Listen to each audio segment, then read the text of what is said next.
Alors, c'est la grande question que tout le monde se pose en quittant un job en Israël. Qu'est-ce qu'on fait de ces fameux pitsouïm, les indemnités de départ?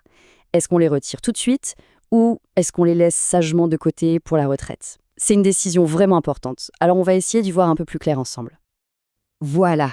Cette phrase, elle résume tout, non? On est en pleine vie active. 43 ans, la retraite, franchement, ça paraît à des années-lumière. Et là, paf, une somme d'argent se libère et crée un vrai dilemme. C'est tout à fait normal de se sentir un peu perdu face à ce choix. Juste pour être sûr qu'on parle bien de la même chose, les pitsouillem, ce sont donc les indemnités de licenciement. Il faut vraiment voir ça comme un capital, une sorte de matelas de sécurité que vous avez constitué au fil des ans. Son but premier, c'est de vous aider pendant une transition de carrière. Bon, pour prendre la bonne décision pour vous, il n'y a pas de formule magique, mais il y a une méthode assez simple et super logique. On va se poser 3 questions clés. En y répondant le plus honnêtement possible, vous allez voir, la solution qui correspond à votre situation va devenir assez évidente. Allez, on plonge direct dans le vif du sujet avec la première question, et c'est souvent la plus concrète, la fiscalité. Oui, l'argent. Avant de faire quoi que ce soit, il est absolument crucial de comprendre l'impact des impôts sur cette somme. Voilà le chiffre magique. Retenez-le bien. 12 420. Ce nombre, c'est vraiment la clé de tout le calcul. C'est lui qui va déterminer ce que vous pouvez retirer net d'impôts. Et qu'est-ce qui signifie ce chiffre? C'est très simple en fait. Pour chaque année que vous avez passée dans votre entreprise, vous avez le droit de retirer 12 420 shekels de pitsouillem sans payer le moindre impôt dessus. Regardez, prenons un exemple tout bête. Quelqu'un qui a travaillé 4 ans. On fait le calcul ensemble, 4 ans multiplié par 12, 420 shekels, eh bien, ça donne 49 680 shekels. C'est le montant total que cette personne peut toucher sans payer un seul shekel d'impôt. C'est aussi simple que ça. Donc, pour résumer, il y a 2 cas de figure. Soit le total de vos pitsouïm est inférieur à ce plafond que vous venez de calculer, et là, super, vous pouvez tout retirer sans impôt. Soit le montant est supérieur, et dans ce cas, le conseil général, c'est de ne retirer que la partie non imposable. Le reste, on laisse dans la caisse de retraite pour éviter une taxation qui peut être assez lourde. Ok, passons maintenant à la deuxième grande question. Celle-ci, elle concerne votre avenir pro à très court terme. Forcément, la situation n'est pas du tout la même si un nouvel emploi vous attend déjà ou si, au contraire, une période de recherche s'annonce.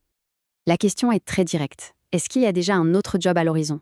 La réponse à cette simple question va vraiment, vraiment orienter la décision. En fait, la philosophie derrière les pitsouïm est très claire. Si un nouveau contrat est déjà signé, eh bien, il n'y a pas de trou dans les revenus. Il est donc fortement conseillé de laisser cet argent de côté pour qu'il travaille pour votre retraite. À l'inverse, si vous vous lancez dans une recherche d'emploi, les pitsouïm jouent leur rôle premier. Ils sont là pour remplacer votre salaire et vous permettre de traverser cette période plus sereinement. On arrive à la troisième et dernière question. Et celle-ci, c'est la plus personnelle de toutes. Après avoir regardé la fiscalité et la situation pro, il faut se pencher très honnêtement sur sa situation financière du moment. Parce qu'au-delà de tous les bons conseils du monde, il y a la réalité financière qui s'impose. La question est donc, brutale mais nécessaire, est-ce que cet argent, vous en avez besoin, là, tout de suite, pour les dépenses de la vie de tous les jours? Et là, la décision est ramenée à l'essentiel. Si vos finances sont stables, que vous n'avez pas de besoin urgent, la meilleure chose à faire, c'est de laisser cet argent fructifier pour plus tard. Mais si c'est nécessaire pour payer les factures ou boucler les fins de mois, alors il ne faut pas hésiter une seconde. C'est exactement pour ça que cet argent existe. Bon, maintenant qu'on a ces 3 questions en tête, prenons juste un instant pour prendre un peu de hauteur.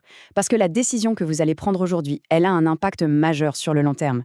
Et quand je dis long terme, je pense bien sûr à la retraite. Il y a un chiffre important à comprendre. En moyenne, les cotisations retraite classiques nous permettent de couvrir qu'environ 70% du dernier salaire. Ça veut dire qu'il reste un manque à gagner de 30% à combler soi-même pour espérer maintenir son niveau de vie une fois la retraite. Et 30%, c'est énorme. Et c'est là que tout prend son sens. En choisissant de ne pas toucher à vos petsouïm, vous augmentez directement le capital qui servira à financer votre retraite. C'est vraiment l'un des moyens les plus simples et les plus efficaces pour commencer à combler cet écart de 30%. Alors, pour résumer, si on devait faire une petite checklist pour prendre la décision, ce serait ça. 1. On calcule sa part exonérée d'impôts. 2. On évalue sa situation professionnelle à court terme. Et 3. On analyse son besoin financier là, maintenant, tout de suite. Au final, la question n'est pas seulement de savoir quoi faire de cet argent aujourd'hui, c'est surtout de comprendre comment une décision prise maintenant peut vraiment façonner votre avenir financier. Retirer ou laisser ses pitsouïm, c'est tout simplement faire un arbitrage entre le présent et le futur. Et ça, c'est un choix qui n'appartient qu'à vous.